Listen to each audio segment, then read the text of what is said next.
Everyone, आज के इस वीडियो में हम लोग पढ़ेंगे डिफरेंट सेक्शंस और different bands of frequencies in electromagnetic spectrum. What is electromagnetic spectrum? Electromagnetic spectrum क्या है? बेसिकली ये जो स्पेक्ट्रम है वो कलेक्शन ऑफ फ्रीक्वेंसीज है, या जितने रेंज ऑफ फ्रीक्वेंसीज हमारे पास अवेलेबल है उसको ओवरऑल इलेक्ट्रोमैग्नेटिक स्पेक्ट्रम कहते हैं। So it is a total span of frequencies and its corresponding wavelength used in communication system. Communication system में जो भी frequencies हम लोग use करते हैं और उनके corresponding wavelengths जो भी use करते हैं उन सबको electromagnetic spectrum कहते हैं। It is divided into different sections और bands. ये पूरे electromagnetic spectrum को different bands में divide किया गया है, जैसे VHF, UHF, LHF, इसके बारे में हम लोग आगे पढ़ेंगे। So basically electromagnetic energy gives idea of electromagnetic spectrum. Okay. Now channel bandwidth. What is channel bandwidth? ये सब basic चीज है जो कि पता होनी चाहिए। Channel bandwidth क्या है? The range of frequencies in the electromagnetic spectrum used by the signal and occupied by the signal in spectrum. मतलब channel bandwidth means कोई भी सिग्नल कितना फ्रीक्वेंसी ऑक्यूपाई किया है, कितना बैंडविड्थ ऑक्यूपाई किया है स्पेक्ट्रम में, उसको कहते हैं चैनल बैंडविड्थ। जैसे कि हमारा स्पीच सिग्नल है 300 हर्ट्ज टू 3.4 किलो हर्ट्ज, ये स्पीच सिग्नल हुआ। अब इसमें से मान लेते हैं ये इसको हम लोग ट्रांसमिट कर रहे हैं, तो ट्रांसमिशन के टाइम में ये कितना फ्रीक्वेंसी ऑक्यूपाई किया है, कितना बैंडविड्थ ऑक्यूपाई किया है, वो होगा चैनल बैंडविड्थ। जैसे अगर हमारे पास टोटल स्पेक्ट्रम अवेलेबल है इतना, ठीक है, ये इतना विड्थ का स्पेक्ट्रम अवेलेबल है हमारे पास, लेकिन जब हम स्पीच सिग्नल ट्रांसमिट कर रहे हैं तो वो सिर्फ इतना ही फ्रीक्वेंसी को यूटिलाइज कर रहा है, इतना ही बैंडविड्थ को यूटिलाइज कर रहा है। तो अभी स्पीच सिग्नल के लिए चैनल बैंडविड्थ कितना हो जाएगा? बस इतना, ठीक है। नाउ हम लोग इलेक्ट्रोमैग्नेटिक स्पेक्ट्रम को जो डिफरेंट बैंड्स में डिवाइड किए, ये बहुत ही इंपॉर्टेंट है क्योंकि इससे क्वेश्चन भी पूछा जाता है ऑब्जेक्टिव्स में भी कि डिफरेंट बैंड्स में कितने से कितने रेंज का फ्रीक्वेंसी को रखा गया है, तो ये याद कर लेने में ही अच्छा है। जैसे कि पहला बैंड हम लोगों ने लिया है 30 हर्ट्ज टू 300 हर्ट्ज। 30 हर्ट्ज से 300 हर्ट्ज के बीच में जितने भी फ्रीक्वेंसी है उनको कहते हैं एक्सट्रीमली लो फ्रीक्वेंसी। ये सिर्फ हर्ट्ज है, ठीक है, मतलब लो फ्रीक्वेंसी है ये। और क्योंकि 30 हर्ट्ज टू 300 हर्ट्ज बहुत ही कम है, ये 30 हर्ट्ज बहुत लो फ्रीक्वेंसी है, इसको कहते हैं extremely low frequency means ELF। ये यूज कहाँ होता है? 30 हर्ट्ज टू 300 हर्ट्ज के बीच में आता है 50 हर्ट्ज, और हम लोग जानते हैं हम लोग के घर में जो पावर सप्लाई होता है उसका फ्रीक्वेंसी 50 हर्ट्ज होता है। सो इन AC पावर लाइन, तो अगर क्वेश्चन आता है कि AC पावर लाइन में या हमारे घर में जो पावर सप्लाई आता है उसमें कौन सा बैंड यूज होता है, तो वो होगा ELF बैंड, ठीक है। सिमिलर वे में 300 हर्ट्ज टू 3 किलो हर्ट्ज तक को कहते हैं वॉइस फ्रीक्वेंसी रेंज। क्यों? क्योंकि इसी बीच में हमारा वॉइस फ्रीक्वेंसी स्पीच सिग्नल यही है ना, 300 हर्ट्ज टू 3.4 किलो हर्ट्ज, तो 3 किलो हर्ट्ज तक को हम लोग बोलते हैं वॉइस फ्रीक्वेंसी, ये स्पीच सिग्नल, ठीक है। फिर 3 kilo hertz to 30 kilo hertz, इसको कहते हैं very low frequency. Very low frequency का एप्लीकेशंस कहाँ है? सबमरीन में, नेविगेशन में, ठीक है। वेरी लो फ्रीक्वेंसी मतलब फ्रीक्वेंसी लो है, तो इसका कॉरेस्पॉन्डिंग वेवलेंथ क्या होगा? हाई होगा। So if wavelength will be high, then penetration will also be high. Submarine navigation में हम लोग क्या करते हैं, जैसे आप लोगों ने सोनार के बारे में पढ़ा होगा। सबमरीन में क्या होता है, पानी का डेप्थ निकालने, या फिर कभी रडार नेविगेशन में भी काम आता है सबमरीन में। पानी का डेप्थ के लिए हम लोग क्या करते हैं, एक सिग्नल भेजते हैं, ठीक है। मान लेते हैं हम लोग पानी के अपर लेवल पे हैं और हमें देखना है कि वो जो रिवर है या फिर वो जो ओशन है उसका कितना डेप्थ है, तो हम लोग ऊपर से एक सिग्नल भेजते हैं नीचे और देखते हैं कि वो सिग्नल वापस कब आता है, कितने टाइम में आता है, ठीक है। तो उस सिग्नल का वेवलेंथ अगर हाई होगा तो वो ज़्यादा अच्छे से, बिना नॉइज के साथ, वो ज़्यादा अच्छे से नीचे जो ओशन का जो लोअर सरफेस है वहाँ तक जा पाएगा, ठीक है। तो ये बेसिकली हाइट मेजरमेंट में, जो डेप्थ मेजरमेंट में यूज़ होता है रिवर और ओशन का। सिमिलर वे में 30 kilo hertz to 300 kilo hertz को लो फ्रीक्वेंसी कहते हैं, इसका भी एप्लीकेशन है मरीन एंड एरोनॉटिकल नेविगेशंस में। 300 kilo hertz to 3000 kilo hertz को कहते हैं मीडियम फ्रीक्वेंसी रेंज, जो कि AM में यूज होता है, AM ब्रॉडकास्टिंग में ये AM ब्रॉडकास्टिंग का ये जो रेंज है वो भी बहुत इंपॉर्टेंट है, ये भी डायरेक्ट क्वेश्चन पूछता है ऑब्जेक्टिव में। तो इस पूरे रेंज को याद रखने का क्या तरीका है, 30 hertz to 300 hertz means upper और लोअर, जो लोअर और अपर रेंज है उसमें सिर्फ एक जीरो का अंतर है। मीन्स अगर ये 30 हर्ट्ज है तो ये 300 हर्ट्ज होगा, मीन्स 10 टाइम बढ़ा रहे हैं हम लोग। फिर 300 हर्ट्ज से फिर एक जीरो यहाँ बढ़ा देंगे तो वो क्या होगा 3000 हर्ट्ज मीन्स 3 किलो हर्ट्ज। फिर ये 3 किलो हर्ट्ज से 30 किलो हर्ट्ज मीन्स हम लोग 10 टाइम्स बढ़ाते जा रहे हैं। ठीक है, तो अगर याद रखना है, अगर ये फ्रीक्वेंसी बैंड उसका नाम, तो याद क्या रखना है, 30 हर्ट्ज से शुरू करना है और 10 टाइम्स बढ़ाते जाना है। मीन्स 30 हर्ट्ज से 300 हर्ट्ज, 300 हर्ट्ज से 3000 हर्ट्ज जिसको कि हम लोग 3 किलो हर्ट्ज भी कहते हैं। फिर 3 किलो हर्ट्ज से 30 किलो हर्ट्ज, 30 किलो हर्ट्ज से 300 किलो हर्ट्ज, फिर 300 किलो हर्ट्ज से 3000 किलो हर्ट्ज। तो 3000 किलो हर्ट्ज को हम लोग 3 मेगा हर्ट्ज कहेंगे। सेम वे में नाम कैसे याद रखना है, एक होगा लो फ्रीक्वेंसी, तो एक्सट्रीमली लो, ये तो वॉइस फ्रीक्वेंसी है, ये तो अलग हो जाएगा। उसके बाद वेरी लो, लो एप्लीकेशन ध्यान में रखना है। फिर लो फ्रीक्वेंसी हो गया, फिर मीडियम फ्रीक्वेंसी आएगा, 3 मेगाहर्ट्ज से 30 मेगाहर्ट्ज हो गया हाई फ्रीक्वेंसी, जिसको कि शॉर्ट वेव भी बोलते हैं, क्योंकि फ्रीक्वेंसी हाई होगा तो वेवलेंथ कम होगा, इसीलिए इसको शॉर्ट वेव बोला जाता है। ठीक है, इसका कहाँ काम आता है, शॉर्ट वेव रेडियो में, फैक्स में, टेलीग्राफी में। फिर हाई फ्रीक्वेंसी हो गया, अब very high frequency 30 megahertz to 300 megahertz. ये VHF रेंज बहुत इंपॉर्टेंट है, बहुत बड़ा ऑब्जेक्टिव में इससे क्वेश्चन पूछता है। क्यों, क्योंकि ये FM ब्रॉडकास्टिंग बैंड इसी में आता है। FM ब्रॉडकास्टिंग बहुत ही ज़्यादा प्रैक्टिकल एप्लीकेशन है उसका, और वो इस बैंड में आता है VHF में। तो VHF का एप्लीकेशन क्या है FM ब्रॉडकास्टिंग में, जो कि FM बैंड है 88 megahertz to 108 megahertz, TV signal में, एयर ट्रैफिक कंट्रोल में, मोबाइल कम्युनिकेशन में। तो जो ये बहुत ही मेन एप्लीकेशन कंटेन करता है ये फ्रीक्वेंसी बैंड, इसलिए ये फ्रीक्वेंसी बैंड बहुत इंपॉर्टेंट है। 300 मेगाहर्ट्ज के बाद क्या आएगा 3000 मेगाहर्ट्ज। 3000 मेगाहर्ट्ज को 0.3 गीगाहर्ट्ज भी लिख सकते हैं, 0.3 गीगाहर्ट्ज टू 3 गीगाहर्ट्ज, इसको कहते हैं अल्ट्रा हाई फ्रीक्वेंसी या फिर माइक्रोवेव बैंड। ये भी बहुत इंपॉर्टेंट बैंड है, क्योंकि इसमें सैटेलाइट कम्युनिकेशन होता है, रैडर कम्युनिकेशन होता है, टीवी ब्रॉडकास्टिंग होता है। नेक्स्ट 3 गीगाहर्ट्ज टू 30 गीगाहर्ट्ज, इसको कहते हैं सुपर हाई फ्रीक्वेंसी, ये भी माइक्रोवेव बैंड है, इसका भी एप्लीकेशन है सैटेलाइट कम्युनिकेशन में, माइक्रोवेव लिंक में, रैडर में। 30 gigahertz to 300 gigahertz extra high frequency, जो कि रैडर में यूज होता है। 3 terahertz to 300 terahertz, tera means 10^12, ये होता है इंफ्रारेड। इंफ्रारेड फ्रीक्वेंसी होता है जिसको कम्युनिकेशन में यूज नहीं किया जाता है, पर पहले कुछ साल पहले के मोबाइल्स में आप लोगों ने देखा होगा कि ब्लूटूथ की जगह ये यूज होता था। ठीक है, फिर 3 पेटाहर्ट्ज टू 3 पेटा सॉरी यहाँ ये 0.3 है, 0.3 पेटाहर्ट्ज टू 3 पेटाहर्ट्ज, ये है विजिबल लाइट के लिए, जिसका कि यूज होता है ऑप्टिकल फाइबर कम्युनिकेशन में।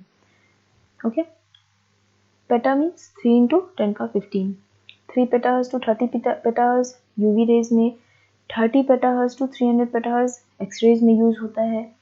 3 exahertz, exa means 10^18, 0.3 exahertz to 3 exahertz gamma rays, 3 exahertz to 30 exahertz cosmic rays.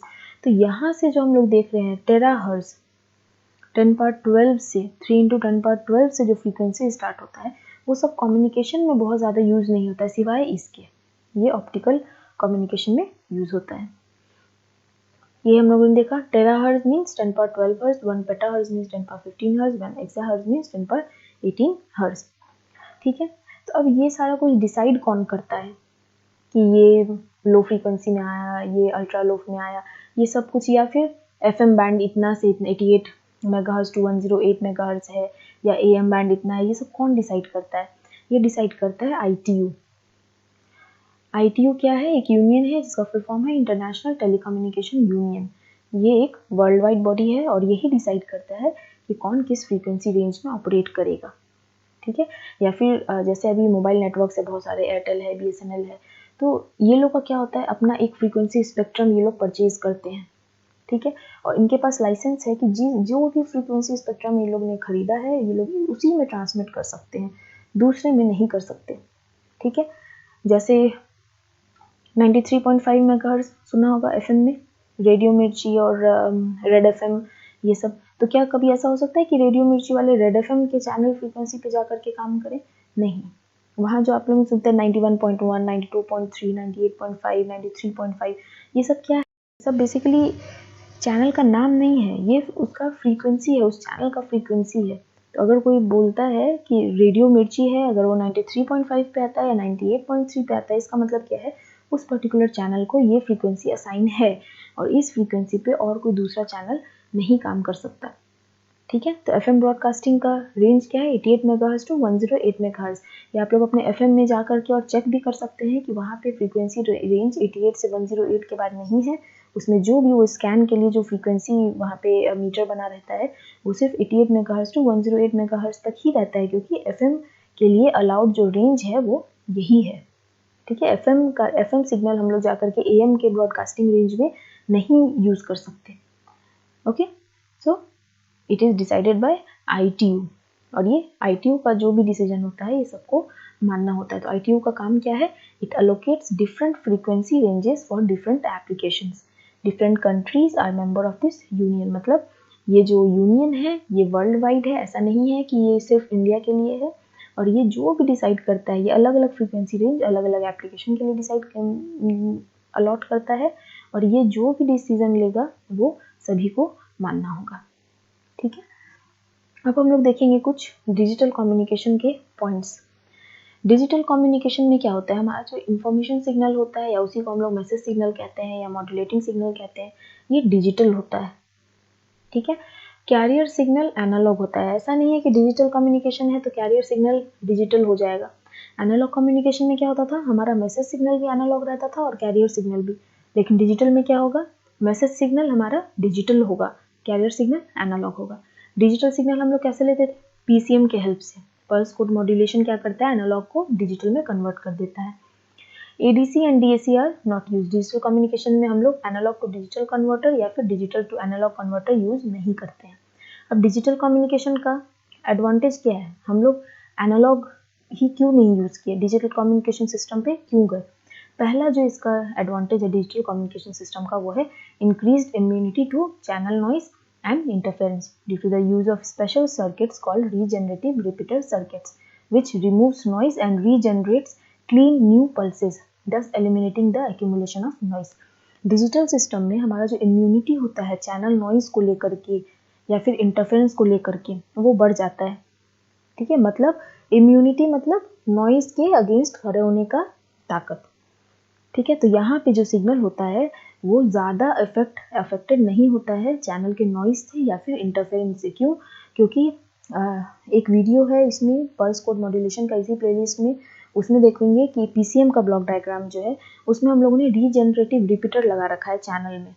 तो वो रीजनरेटिव रिपीटर का क्या काम रहता है कि जो भी डिजिटल सिग्नल है और चैनल में वो डिस्टॉर्ट हो रहा है, वो रीजनरेटिव रिपीटर वापस से उसका फ्रेश कॉपी तैयार करके रिसीवर तक सेंड करता है। तो जो भी नॉइज या डिस्टॉर्शन होता है रीजनरेटिव रिपीटर की मदद से हम लोग उसको रिमूव कर देते हैं, लेकिन ऐसा एनालॉग में नहीं हो सकता है। ठीक है, एनालॉग में ये चीज़ नहीं हो सकता है। एनालॉग में हम लोग यूज़ करते हैं रिपीटर एम्पलीफायर, रीजनरेटिव रिपीटर नहीं, रिपीटर एम्पलीफायर। रिपीटर एम्पलीफायर क्या करेगा? नॉइज को रिमूव नहीं करता है, वो सिर्फ सिग्नल का एम्पलीट्यूड बढ़ाने के लिए करते हैं कि अगर ट्रांसमीटर से ट्रांसमिट हुआ सिग्नल, अगर सिग्नल का एम्पलीट्यूड घट गया है तो उसको एम्पलीफाई कर देगा। लेकिन अगर सिग्नल के साथ में नॉइज है तो रिपीटर एम्पलीफायर क्या करेगा? उस नॉइज को भी एम्पलीफाई करेगा, तो हमारा नॉइज तो रिड्यूस नहीं हुआ। ठीक है, ट्रांसमिशन जो हम लोग किए, जो भी ट्रांसमीटर से निकला वो था message signal, sorry modulated signal. Channel में जाकर के कुछ नॉइज उसमें ऐड हुआ। ठीक है, अब जो मेरा जो ओरिजिनल जो सिग्नल था उसका एम्पलीट्यूड कुछ घट जाएगा क्योंकि नॉइज ऐड हुआ। अब हम उसमें रिपीटर एम्पलीफायर लगाएंगे चैनल में, तो वो रिपीटर एम्पलीफायर ऐसा तो नहीं करेगा कि सिर्फ सिग्नल को एम्पलीफाई कर देगा, नॉइज को नहीं करेगा। उसका तो इनपुट में जो भी जाएगा वो सबको एम्पलीफाई करेगा। तो हम लोग के इनपुट में क्या जा रहा है? सिग्नल भी जा रहा है, नॉइज भी जा रहा है, और एम्पलीफायर क्या कर रहा है? नॉइज को भी एम्पलीफाई कर रहा है, सिग्नल को भी एम्पलीफाई कर रहा है। इसलिए हमारा जो एनालॉग जो कम्युनिकेशन सिस्टम है उसमें नॉइज नहीं, ज़्यादा इम्यून नहीं होता है नॉइज को लेकर के। लेकिन डिजिटल कम्युनिकेशन सिस्टम में हम लोग रीजनरेटिव रिपीटर यूज करते हैं जो कि एक फ्रेश कॉपी तैयार कर देता है सिग्नल का और हमारा नॉइज से इम्यूनिटी बढ़ाता है।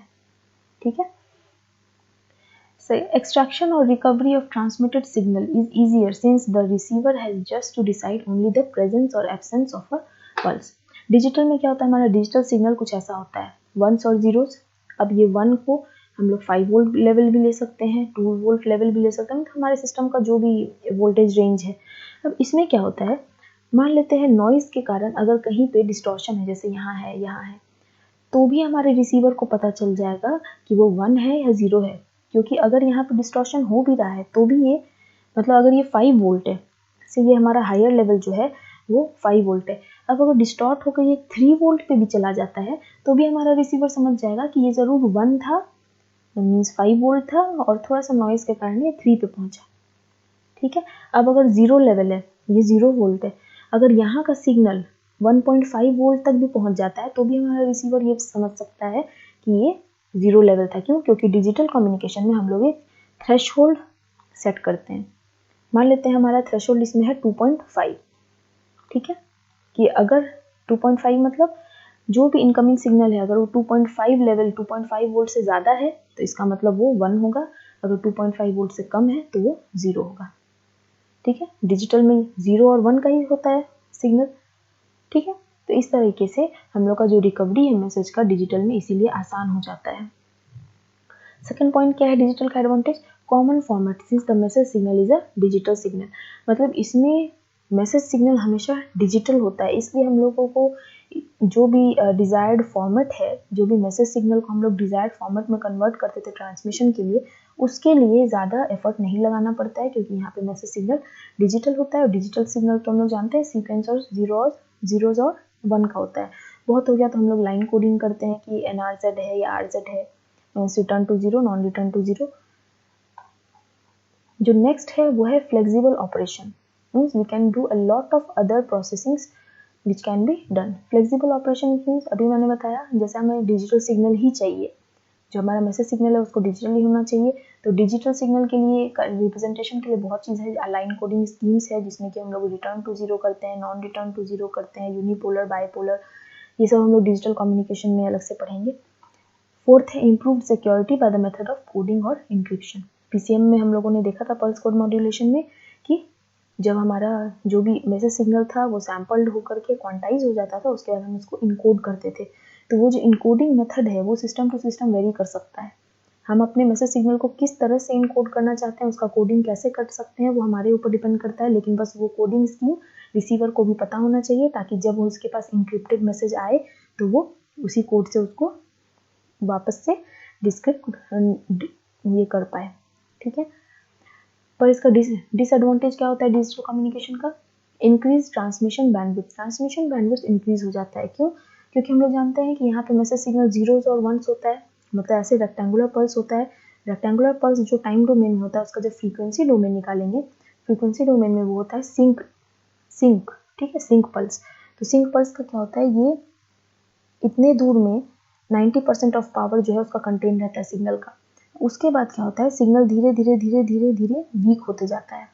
लेकिन एक्चुअली में तो सिग्नल है और इसका बैंडविड्थ कितना है, माइनस इन्फिनाइट से इन्फिनाइट. लेकिन टाइम में ऐसा नहीं है, मतलब जब हम लोग टाइम डोमेन में ले रहे हैं तो उसका बैंडविड्थ सिर्फ इतना है, फाइनाइट बैंडविड्थ है. लेकिन जब फ्रीक्वेंसी डोमेन में करते हैं तो उसका बैंडविड्थ इन्फिनाइट हो जाता है. सो इसका जो ट्रांसमिशन बैंडविड्थ है वो इंक्रीज हो जाता है. As the Fourier transform for digital signal is a sinc function which tends to minus infinity to infinity, so bandwidth increases, so less number of signal is transmitted. By making use of optical fiber and satellite channels, signals are transmitted, so this disadvantage is reduced. मतलब जब high bandwidth हो जाता है तो high bandwidth के लिए हम लोग ऑप्टिकल फाइबर कम्युनिकेशन और सैटेलाइट कम्युनिकेशन यूज करते हैं. और जो सेकंड डिसएडवांटेज है इसका वो है सिस्टम कॉम्प्लेक्स और कॉस्टली हो जाता है. ठीक है, तो आज हम लोगों ने पढ़ा advantage disadvantage of digital communication and electromagnetic spectrum. तो अगर कोई प्रॉब्लम है तो कमेंट सेक्शन में कमेंट कर सकते हैं. नेक्स्ट वीडियो में हम लोग फिर इसी यूनिट का नॉइज़ के बारे में पढ़ेंगे. Thank you.